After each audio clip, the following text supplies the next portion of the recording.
নির্বাচন আয়োজনে অন্তর্বর্তী সরকারের প্রধান উপদেষ্টার বক্তব্যের বিষয়ে প্রধান নির্বাচন commissioner CEC AMM Nasir Uddin বলেছেন, যে কোনো সময়ে জাতীয় নির্বাচন আয়োজনে প্রস্তুত কমিশন। আমি দায়িত্ব নেওয়ার পরে আমাদের কমিশন যখন দায়িত্ব নিল, ওই দিন থেকে আমরা কিন্তু কাজ শুরু করেছি, নির্বাচনের প্রস্তুতি আমরা শুরু করেছি। আপনারা ইতিমধ্যে নিশ্চয়ই জেনে থাকবেন, আপনারা তো এখানে করে ফিরে করেন, জেনে থাকবেন একটা জাতীয় নির্বাচনের জন্য যে প্রস্তুতি দরকার। আমরা কিন্তু আমি একটা শব্দ ইউজ করেছিলাম আমার অফিসারদেরকে অ্যাড্রেস করার সময়, যে আমরা ওয়ার ফুটিংয়ে কাজ করছি। ওয়ার ফুটিংয়ে কাজ করছি। ইলেকশন কমিশন একটা ন্যাশনাল ইলেকশন সুন্দরভাবে ডেলিভার করার জন্য যা যা প্রস্তুতি দরকার আমরা ওয়ার ফুটিংয়ে এগিয়ে দিচ্ছি। এবং সবচেয়ে ভালো কথা হচ্ছে যে মাননীয় প্রধান উপদেষ্টা গতকাল যে ভাষণ দিয়েছেন, উনি যে ইন্ডিকেশনস দিয়েছেন, আমরা ফুললি অ্যালাইন্ড। ওনার যে বক্তব্য অনুযায়ী আমাদের যে ধরনের কাজ করতে হবে আমরা এর জন্য সম্পূর্ণ প্রস্তুত। যখনই উনি চার রেজলিউশন দিয়ে করুন আমাদের তরফ থেকে আমরা সম্পূর্ণ প্রস্তুত। আজ মঙ্গলবার দুপুরে আগারগাঁও নির্বাচন ভবনে নিজ রুমে গণমাধ্যমের সঙ্গে আলাপকালে একথা বলেন তিনি। আইনের মধ্যে বলা আছে প্রত্যেক বছর আমরা 2 জানুয়ারি একটা ড্রাফট পাবলিশ করবো, আমাদের এটা রেডি আছে। তারপরে মার্চ 2 তারিখে একটা ফাইনাল ভোটার তালিকা হবে। ভোটার তালিকা ফাইনাল ভোটার তালিকা, এটা সংজ্ঞার মধ্যে বলা আছে ভোটার তালিকা ফাইনাল ভোটার তালিকা, কিন্তু এটা সংশোধন করা যাবে। এটা ভোটার তালিকা ফাইনাল হয়, এটা কোরআন বানিয়ে না, এটা তো ফাইনাল করা যাবে। আমরা যেটা করবো আইন অনুযায়ী যেটা সেটা হয়ে যাবে, ভোটার তালিকা হয়ে যাবে।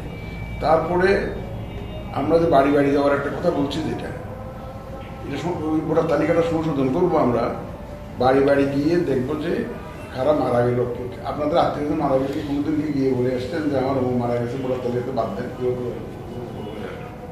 যারা মারা গেছে তাদেরকে বাদ দিতে হবে।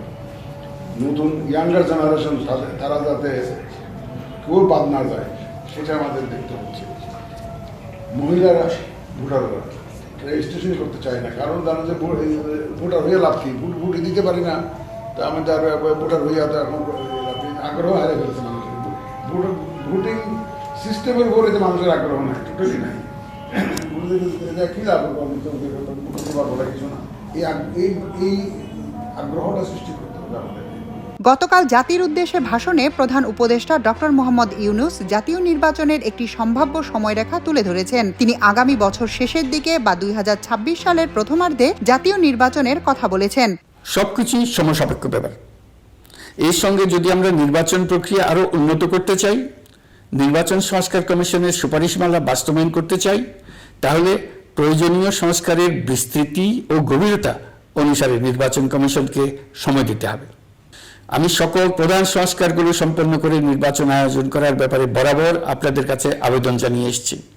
তবে রাজনৈতিক ঐকমত্যের কারণে আমাদেরকে যদি অল্প কিছু সংস্কার করে ভোটার তালিকা নির্ভুলভাবে তৈরি করার ভিত্তিতে নির্বাচন সম্পন্ন করতে হয়, তাহলে 2025 সালের শেষের দিকে নির্বাচন অনুষ্ঠান হয়তো সম্ভব হবে। আর যদি এর সঙ্গে নির্বাচন প্রক্রিয়া এবং নির্বাচন সংস্কার কমিশনের সুপারিশের পরিপ্রেক্ষিতে এবং জাতীয় ঐকমত্যের ভিত্তিতে প্রত্যাশিত মাত্রার সংস্কার যোগ করে, তাহলে অন্তত আরও 6 মাস অতিরিক্ত সময় লাগতে পারে।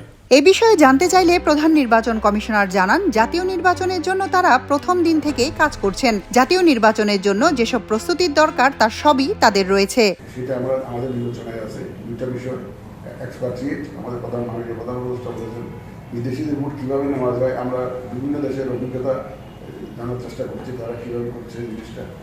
আর আমাদের বাস্তবতাও দেখতে হয়, শুধু কী কী রিয়ালিটিস, কী কী প্রবলেমস, কী সুবিধা অসুবিধা সব কিছু দেখে আমরা প্রবাসীদেরকেও নিয়ে আসবো। আর যে যারা ইলেকট্রাল প্রসেসে থাকে, যারা pulling officer, presiding officer, presiding officer বা পুলিশ বাহিনীর সদস্য, আইন শৃঙ্খলা বাহিনীর সদস্য যারা ডিউটিতে থাকে, তারা ভোট দিতে পারে, তাদের বিষয়টাও আমরা বিবেচনায় রাখতে পারি। তারপরে যেভাবে করলে তাদেরকে ভোট দেওয়ার একটা ব্যবস্থা করতে পারি, এটা আমাদের বিবেচনায় আছে। তাহমিনা তাসির, আমার দেশ।